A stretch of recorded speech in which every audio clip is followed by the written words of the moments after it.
What is people? We are Tottenham TV. Frank is finally here. Let the train leave the station. Two people. The manager's here and he he suits it, doesn't it? He definitely suits the tracksuit, suits the badge, and all the media duties have been done. And it's great to see. And he comes across really well, doesn't he, Brian?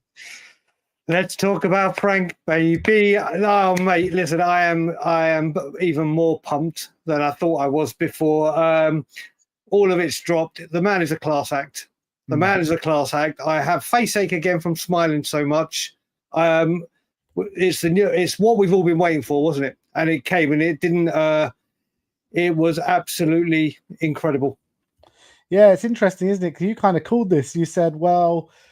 Yesterday on the stream, you said, is this just the prelude, the Daniel Levy interview to a Thomas Frank, not announcement, but media duties and interview to be done? And that's exactly what has happened today. And look, let's go and see how Spurs did announce it today. 1 second. Let me add this to the stream. So this is what they said. So about 2 hours ago, they just posted up this picture with Frank looking dead into the camera saying, he's here. He most definitely is. He's here and he's beautiful. And then a few minutes later, welcome to Tottenham Hotspur, Thomas Frank. Means business, doesn't he, Brian? He does. I think he's trying to give off his funds from Happy Days look. But yeah, they were waiting to release this, and he does look super confident. Like you said, he does suit the badge. He means business, and it's go time. And there's him holding up the shirt. Our new head coach, Thomas Frank. And you can tell just like he's really excited to be here. He's proud to be here. And we'll get into what he was saying in his interview, but it was one of the most perfect introduction interviews that I can remember, to be honest. Yeah, I think it was, and like I said, we're going to look into it. I think it was a flawless interview. Paid respect to Ange, spoke about the club, spoke about a lot of things. And I'm trying to remember, I remember Jose's first interview being a pretty special one, pun intended. But it was a very extensive one. I also was saying that I literally thought that with all the research that I'd done and watched him for 2 years, wanting him, and then all these people were diving into watching the high performance podcast. It was like, okay, I'm getting it now. And there's a lot of people that probably didn't watch it for whatever reason, but we knew that once they hear him speak, they might have a change of how they're feeling about him.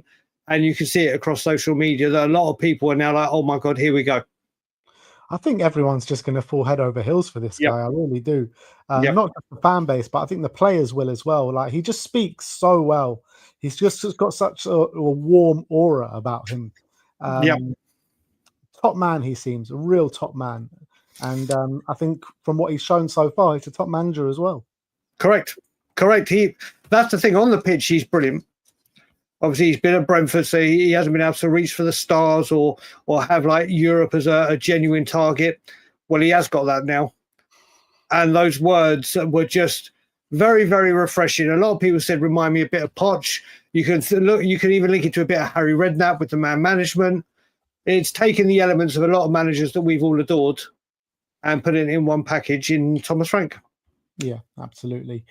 So let's get into it. A 9-minute interview. We're going to take it bit by bit and see what we take from it. I think there is quite a bit to take because he spoke about a whole range of things, from the alignment with the board and V9 Lange, style of play, the need for hard work, talking about the fans as well, the stadium, building on Ange's work, which I thought was really interesting.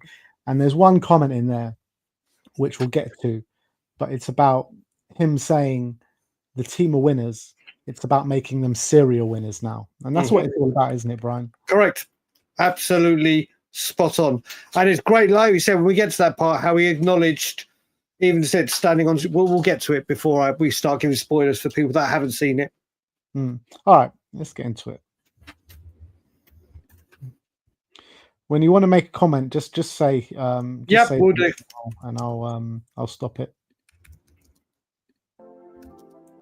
The feeling of being new head coach is extraordinary. Really looking forward to this massive challenge together with a lot of good people. I only heard good stuff about all the people here, the training ground, the players, good squads, exciting, massive club. I think massive potential. So just super excited.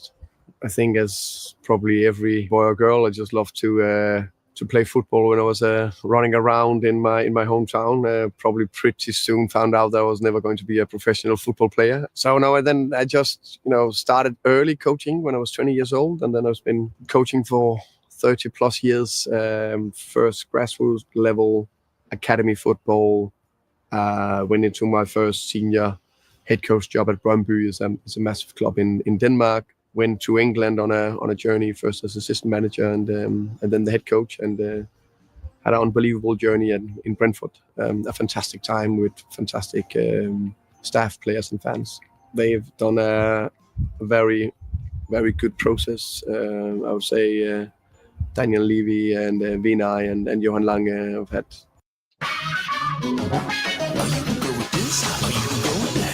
YouTube and their ads.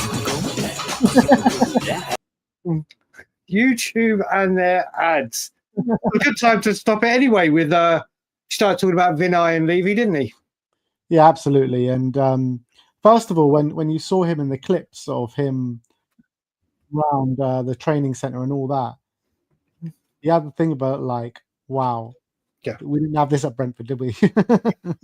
Not only did he like that, and I have said from all the people that said all this player backlash and everything, James Maddison looked really disappointed to see him, didn't he? A nice warm embrace. I think Levy and Vinay deserve credit for bringing him in.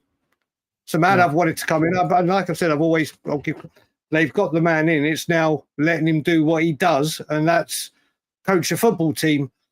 But like you said, he has come in, and just that training ground alone probably is 3-4 times the size of Brentford. It's probably the size, the stadium in the training ground, or the pitch is probably 3 times the size of Brentford's pitch. And he just looks, and you know what? He deserves to be where he is now. He deserves to be where he is and given this opportunity. You can see the excitement in him. And I think what a lot of people are taken from it as well is how clearly he speaks, how calmly he speaks. And you just believe what he's saying, don't you? It just feels like the right moment, the right fit, the right man. And you can just tell the way he's speaking. He's just so delighted to be here. He really is. But let's crack on with what else he was saying. Let's do it. Conversations and meetings with them where we discussed everything in depth, details about the club structure, processes. And of course, I came with my view on things and how I saw it and my ideas and the way I want to do things and how I try to build a team and a club. And of course, it's not me. I think it's very important to say, yes, the head coach is an important person, but if I don't have good people around me, it's impossible. You can't do anything alone, in my opinion. If you want to do something quick, you can go alone. If you want to do something big or achieve something big, you go together. So it's definitely a thing about doing things together, me, staff, players. So he's been very, vocal on that kind of situation for a long time in terms of being very much aligned with the board, only working under a good structure. We know that the hierarchy at Spurs have burnt many a manager over the time. What is it you think Frank sees within our structure where he thinks he can flourish? I think where he can flourish, and this is the bit where I think people have got they're saying that a lot of fans, fair play to them, are saying he's coming because Levy knows he works on a budget. He can work within that. And yes, that may be very, very true. But I think we've got to realise is the budget he's going to have at Tottenham Hotspur compared to the budget he had at Brentford is going to be like a bounty to him. Also, the players that he's tried to entice to Brentford, i.e. a man that you really want in Bakayoko. He really wanted at Brentford, but because of the size of the club, could not entice him and could not get him out of PSV, where he's got Champions League football, going for league titles. I think, like I said, I personally think that he's going to outlive Levy at Tottenham. So I think things will change within the time. Not saying it's going to happen instantly, but I think what he's got at Tottenham and the pool he's got, he can now attract players he's probably dreamt of at Brentford that he hasn't been able to get through the door for obvious reasons, and he will be able to get them through at Tottenham. But what I'm saying is like, yeah, I get all that. But what I'm saying is like we've all, me, you, plenty of other people have criticised the board and they're not fit for purpose and not fit to drive success at this football club. But he clearly feels like they are, and he clearly feels like they are good fit because he's made it so clear that he's not going to leave Brentford unless there's a really good project to go and work with. Yeah, no, I can get that. But like we said, I think things are changing at Tottenham. I genuinely think things are changing. Might take a bit of time, but obviously you got the fresh blood of Vinay in, who's obviously seeing things different, and you can see what he's implementing straight away as in fan engagement and other things. I just think at board level, there is going to be a difference at Spurs moving forward. And I think Thomas Frank has bought into that.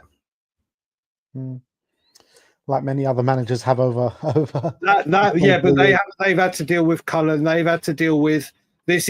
Whether people think Levy's going, staying, or whatever's going on, there is a change of direction or a change of thought process within the club at board level right now, because two big players have gone and two have come in Charrington and Vinay.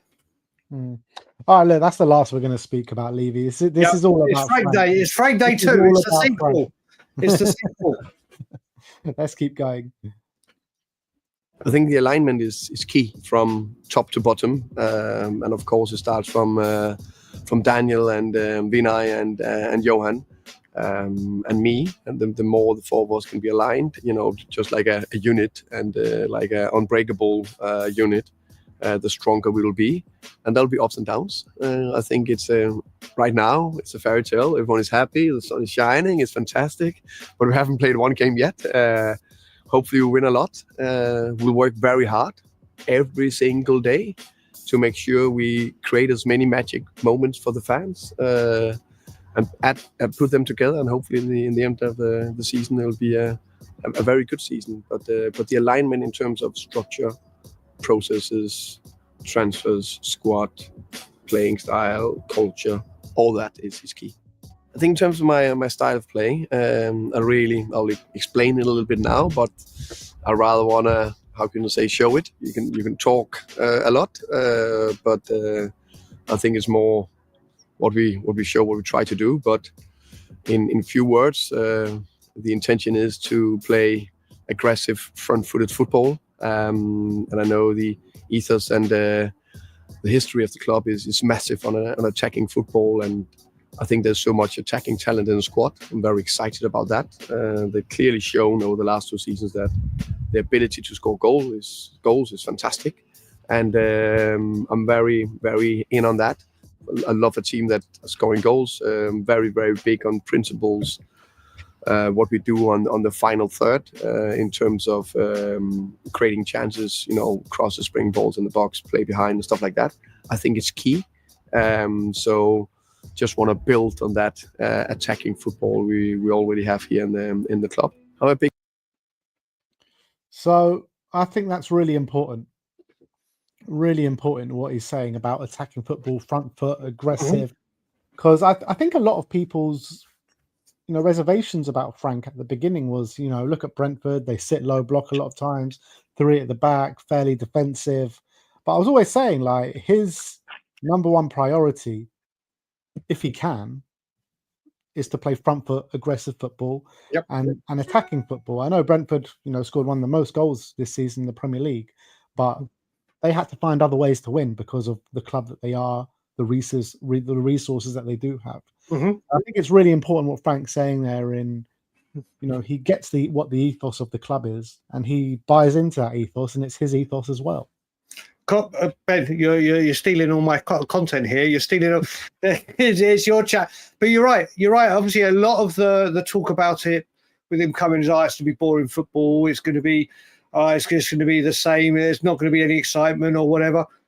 But he hasn't always had the players to be able to do it, or he's always, a lot of the times, gone in as the inferior team, out but in standing where he's going to have to protect his team to stop them getting a defeat and try and do what's best for them. Now he's to be at a team where he can do more aggressive. And as you said, at one point, they were the highest scorers in the Premier League. They were the most informed team at home in the Premier League. They, like you said, I think they scored the 5th or 6th amount best attack in the. All this points to attacking football, which is what we want to play and what we want to see. And a lot of people that were criticising, saying we're going to go backwards from Ange, who was an attacking manager. We've got one that does want to play that football, and now we'll have more opportunity to play that way. Yeah, exactly. And it's all about, you know, you look at all the teams that have been successful at Tottenham Hotspur. They've all been front foot, attacking, exciting to watch. So I think it's really important. We all saw under Conte and under Mourinho, like we were 4th in the league under Conte, and people just like, look, this is boring. We need to move on from this guy. We need to get back to what Spurs fans know, Spurs fans love, and Spurs fans crave, and that is exciting, swashbuckling, attacking football. There you go. That's what it's going to bring. There you go. And hopefully it'll be a little bit more organised. Yeah. Allow 100%. Those players to do what they do. Because obviously we had issues with midfield and defence being left exposed. That will be taken away this in a Frank system. So it should be more potent up front because they can do more up there, knowing that the defence is sorted and midfield. Yeah. All right, let's keep going. Big believer. I always say this one-liner: if you don't take risk, you also take risk. So I think it's important that we take risk. And risk is, for example, if we play man-man in some situations, risk is you need to play forward.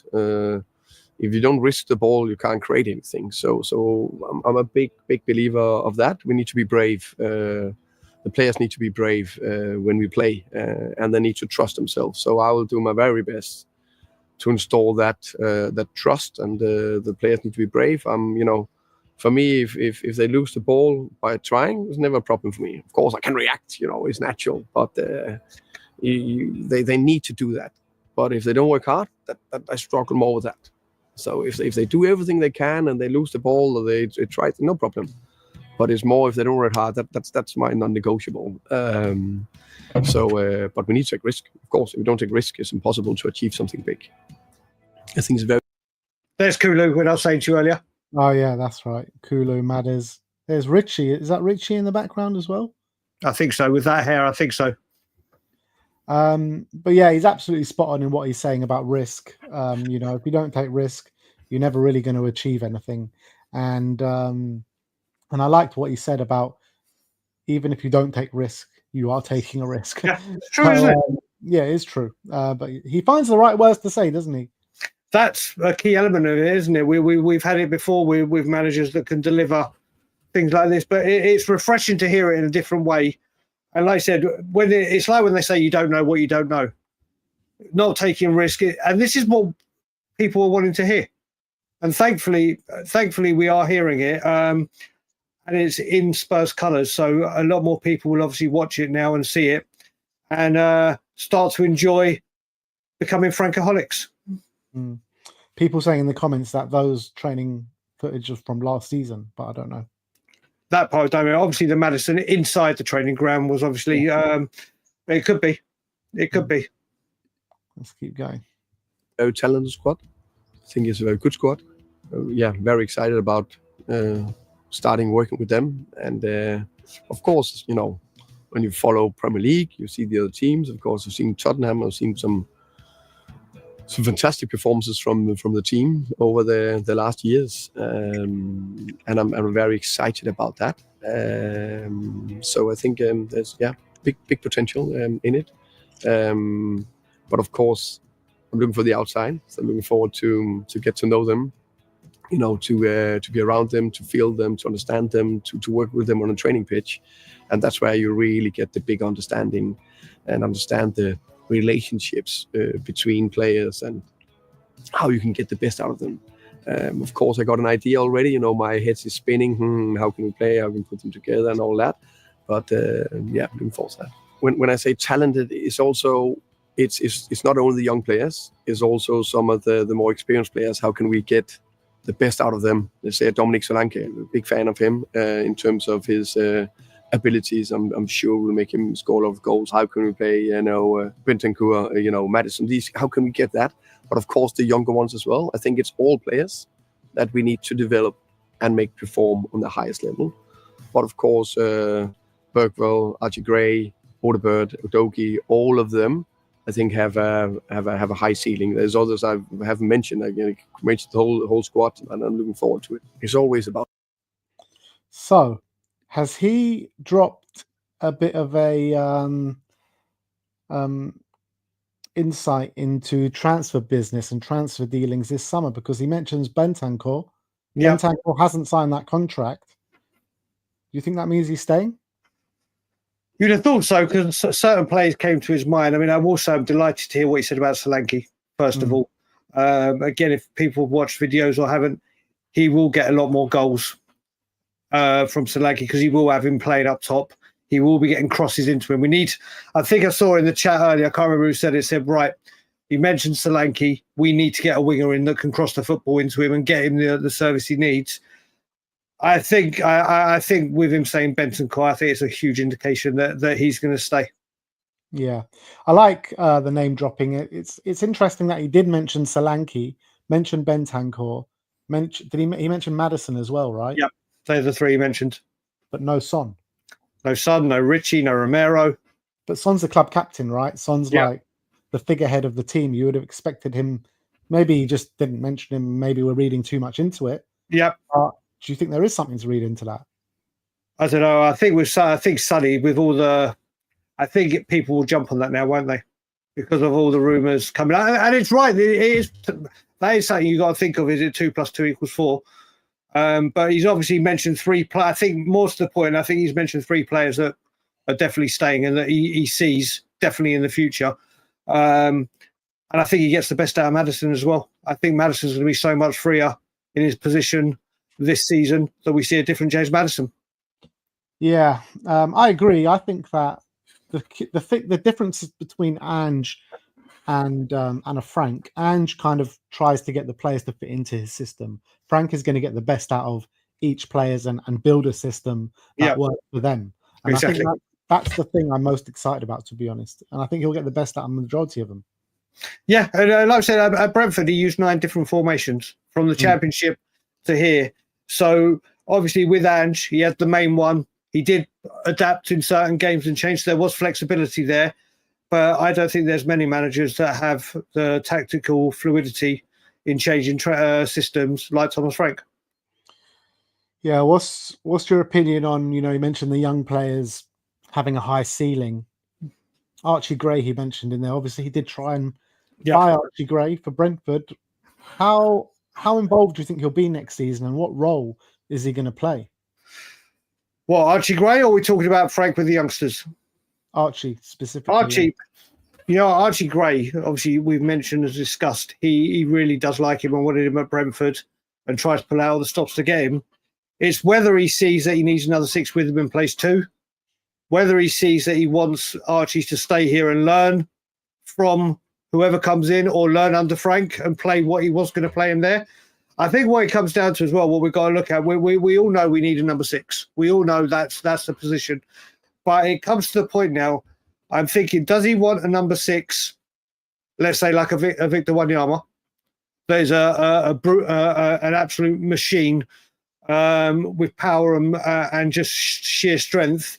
Or does he want a Michael Carrick, a ball-playing, dictating, sitting deep midfielder? Maybe he wants both. I think the latter. And if it's the latter, could that be Archie Gray? I mean, it could be. But is he ready to do it right here, right now, next season? If we were to start the season, I would want and hope there was another 6 that could do that is more established, but then keeping Archie to work alongside him and playing him where he needs. Because it's all going to be about rotation with the Champions League, isn't it? And 4 competitions. We are going to need to rotate and hope we don't have the injury nightmare we went through this season, and hopefully reshuffling and being able to play different systems and use the players accordingly will benefit that. And maybe Archie Gray does the best with that. But you can really tell with the way he's mentioning the players, the youngsters, and also the first teamers. He is just chomping at the bits to get these guys on the training ground and start working already, isn't he? But that's the thing. What I loved about him is you could see how eager he is to get on that training pitch. And Thomas Frank will be on that training pitch Monday to Friday, and he will be very, very close with every. That's the term I was using. And then when we mentioned the youngsters again, Justin Cochrane, who has worked with them and will develop. That's a key asset. Yeah, that Thomas Frank has brought with him for the youngsters. Agreed. Let's keep this one moving. Next up, bloody ad. Have a look at this. I've just checked to see if we were affected by that. How have you not got premium? I don't know, to be honest. I don't know. All right. On a Tuesday, and then a Saturday, and then on a Wednesday. But it's also about develop the individual player, and that's me and my staff, and the player. So how we work together about that on a day-to-day basis. Because if we lift the players' performance or develop them, the team will grow, perform better, hopefully opportunities to win more matches. First and foremost, I think it's a fantastic fan base. I think the fans is the most important ones. It's the team, staff, me, all of us. How can we make sure we create enough magic moments with the fans? Make moments they remember. They can get hopefully excited about. It's about that, and also that we go on a journey together. And on a journey, there'll be ups and downs, and it's how we get through these ups and downs together. But of course, the connection from the team to the fans, from me to the fans, is going to be crucial. And a very important thing is to make our home Tottenham Hotspur's stadium like a fortress, and that can only be the fans and us, the team, together. So that needs to be an ongoing relationship, ongoing. How can you say? Situation we need to build, because I want our home to be very, very difficult to come to, and that we can only do together. So he talks about the fans being the most important bit. Yeah, and that is music to all our ears, because I think Ange did value the fans, even though he had his run-ins with them occasionally and cup in the ear and what have you when it was going wrong. But I do feel like at this club, a lot over the last 20 years, that's been lost. That's been lost a lot in the messaging from this club. So I'm glad that Frank has brought that up. Yeah, to be fair, I think all managers bring that up at the beginning, don't they?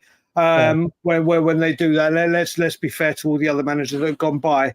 But it's just the manner that he addresses them and says, I want to bring these special moments back. I want to make it a fortress. I want to give back to them. Listen, it's what we all want to hear, whether you agree with this appointment or not. And he just speaks so passionately about it. And listen, there's someone in the chat that I do my show with, to Frank or not to Frank. He was not fully on board. He's been watching that video. He's been swayed. He's the power of Frank. The power of Frank. By the power of Frankish. Exactly. Yeah, in terms of making that stadium a fortress, he's right. It's not just down to him and the way the team play. The fans do have a massive part to play in that as well. Massive. And you saw when it was going well in the first 10 games of last season, or the first year, that the fans really lifted that team. And how many last-minute goals did we get off the back of that? Yep. I mean, yeah. You mentioned that. I mean, I remember, like I said, going to Burnley away with you, which was like his third or fourth Premier League game. I'd never seen an away end like that so early in a manager's tenure. Obviously, some of the home games, like the Sheffield United, Liverpool, even though the game wasn't brilliant, but the result was, it was insane. And then you look at it when we talk fortress, we're talking last season of Poch, aren't we? Last season of the Lane, with Poch. Yeah. That's when it was a fortress. Yeah. But let's hope now it turns into one. Yeah, absolutely. And, he talks about ups and downs, and there will be ups and downs. Yep. It's not going to be a straight line of progression, but it's up to the fans. And I know people are going to say, oh, yeah, but you turned on Ange, but we need to stick with this. Yeah. Yep. Like people, I won't turn my back. I didn't feel right turning my back on Ange, but I did because it was the first time I ever did. And and obviously what will be with that. But this man is what exactly, Joe, it ticks all the boxes for Spurs. Whether you want to look at, does it suit Levy and what Levy wants to do? Does it suit Spurs with what they want to do as a club? Does it suit the fans with wanting different football, wanting different formations, different styles of play? It ticks all the boxes. Yeah. Let's keep going. About a minute and a half left. Huge congratulations to the club, to the team. Huge congratulations to Ange. So he forever be a legend in Tottenham, and congratulations to him for that. I think it's very important to understand that we all stand on the shoulders of others. So I'm going in on the foundation that Ange have built and his coaching staff, and I'm very humble about that. And I'll do my very best to continue the great work you've put in. But the feeling and the excitement and the joy and the happiness you could see in the fans' face and the pictures you saw was wow. So hopefully we can create more of those moments. That will be the ultimate dream, to do that and build on that. And they, hey. I think that was probably my most favorite part of the interview. I think it's so classy from Frank to speak about Ange in that manner, saying he's going to build on the great work that Ange did. And look, he finished 17th, but I do think that he laid some really good foundations in. Spurs were a complete mess when he took over, losing Harry Kane, didn't know who they were in terms of a philosophy, going from philosophy defensive to attacking to defensive to attacking. Ange came in. Yes, he finished 5th in his first season, finished 17th in his second. He did win that trophy, but you could see that he built kind of a togetherness within that squad. And whatever you want to say about if you think it was a success all in all or not, I do think he laid some really good foundations for us. He did, and obviously the club had done it as well with getting rid of a lot of the deadwood in the prior seasons. Obviously, wages down with big players off. But like you said, not only did he pay homage to Ange, saying congratulations, whether you loved him or not, Ange Postecoglou is a legend of this football club. 100%. I won't have it any other way. If people say, "Oh no, he's not. He got lucky with the cup." He's a legend. He won a trophy at this football club, and for him to go on and say that as well, just shows how much class this man has. And when he also mentions, like I said before, and I do guess when he says standing on the shoulders of others, it's a brilliant quote. Yeah, it's a brilliant quote, and it's just the perfect way to sign off that first interview, isn't it? Yeah, it is. There's still one more quote, which is also an unbelievable quote from him, which we'll just touch on now. No one can say they're not winners. The team and the players are winners. Now we need to do best see if we can become serial winners in the future. So, has there ever been a manager that has been able to say that coming into Spurs? There's not. There hasn't been. That's thanks to Ange Postecoglou. Yep. They're literally. Yep, you're right. And what again? It is that now it's to become serial winners. And normally when teams win a trophy, other teams do tend to get the taste for it, and it becomes a regular occurrence. Hopefully, our regular occurrences don't come once every 17 years, and they come very, very soon. But I believe this man can do it. Yeah. Is he under any pressure this season to deliver? It depends what you call deliver. I said for me, progression for the first season, getting everything set in stone. And obviously, it's 2 windows. Every manager we say they need 4 windows. Whether they get them or not is another thing. But I said whether it had been Ange, whether it had been Xavi, if it had been Glasner, get back into the top 8. But I'm going to change that once the window's closed and probably say top 6. Get out of the group stage of the Champions League. Really, really go gung-ho for the FA Cup, just because that cup has never lost its magic for me, ever. And that cup needs to come back to Tottenham Hotspur. It's been way too long. That was our cup, and we need to get our hands on it again. And I think the Carabao Cup will be the one where let's see where we go with it. Because, like we said, we've got to remember Thomas Frank is coming in, and he will be dealing with Europe, and not just any European competition, the European competition. The players are going to have to play 2 games a week. The manager is going to have to get used to it. So that's where I see progression. Obviously, it won't be the trophy that we all want that Ange delivered. Ange did it in season 2. Let Frank build this season, and season 2 we go again. But I think I'll be changing top 8 to top 6 very, very shortly, as in my prediction. Well, first competitive game anyway, PSG in the Super Cup. Then we play Burnley at home in the first Premier League game, Man City away in the second. So he's straight into the deep end. Well, do you know what, Ben? I used it on my channel today because I was watching. When I woke up, I watched the fixture list thing, but I just thought, I'm not watching Sky. I'll just listen to you speak Spurs all day. And when you said the first 3 games with Frank's different, we've got 3 different styles of play in those 3 games, haven't we? We're going to have a low block from Burnley. Yeah. We're going to have the high possession from City and high press from Bournemouth. And you're absolutely bang on. We're going to have to see 3 ways that Frank is going to have to encounter and try and navigate away of 3 different styles of play, and we're going to see it straight away. Yeah, absolutely. Look, I'm buzzing to get going. I can't wait for the first game of pre-season, which I think is Luton at Kenilworth Road, and I just want to see Spurs back out on that pitch again. And I think, if you weren't on board with Frank after watching that interview, surely you're on board now. Yep. Yeah, that just grabbed me in even more. I wonder if how many people we've got in the chat. I wonder how many people were kind of on the fence and didn't know what to expect before, but now are like, yeah, do you know what? I'm all in here. I wonder if that interview has made a lot of people change their opinions on what we've got. Well, let us know in the chat, people. Do let us know in the chat. But I think that is all we do have time for today.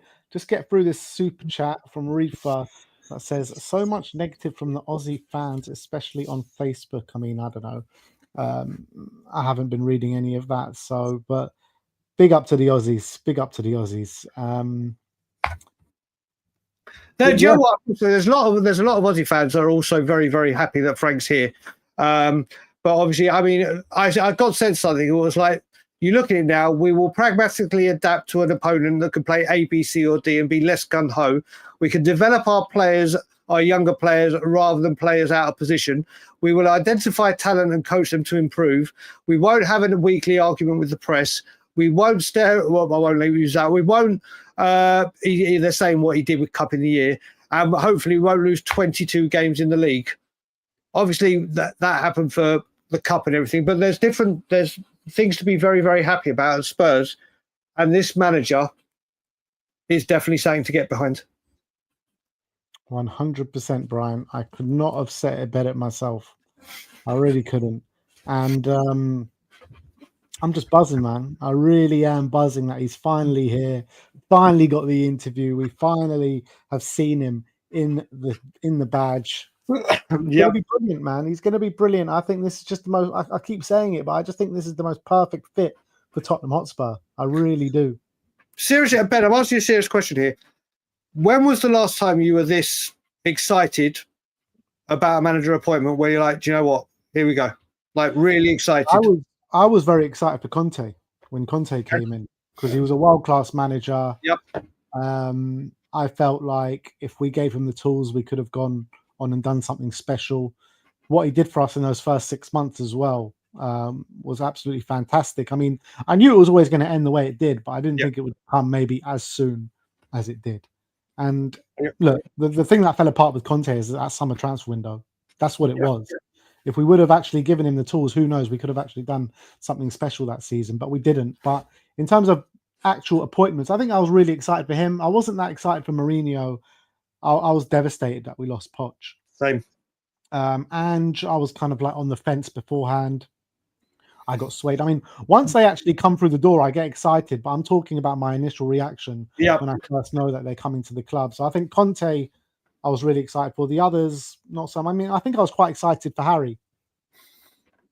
Oh, that's the one I was going to say. That was the most excited. For the last time, I was genuinely excited. Conte, I was excited for the not footballing reasons, that I knew he'd take the ship down with him. This one, I'm genuinely over the moon with, and I can't remember since Harry Redknapp being this excited about the appointment. Yeah, well, this is the guy you've been wanting for years, man. Since they beat us at White Hart Lane in Harry Kane's final home Premier League game for us, where he scored a free kick. Since then, I've wanted Thomas Frank, and now he's here, and I can't wait. Yeah. All right, so we're going to leave it there, people. Big up to Brian Daigle. Do go and subscribe to Tottenham on Tour as well. We'll be back in the studio tomorrow, and hopefully we'll have some transfer links or something to get our teeth bitten into. But apart from that, we're out, people. Like, subscribe, and comment. And as always, come on, you Spurs.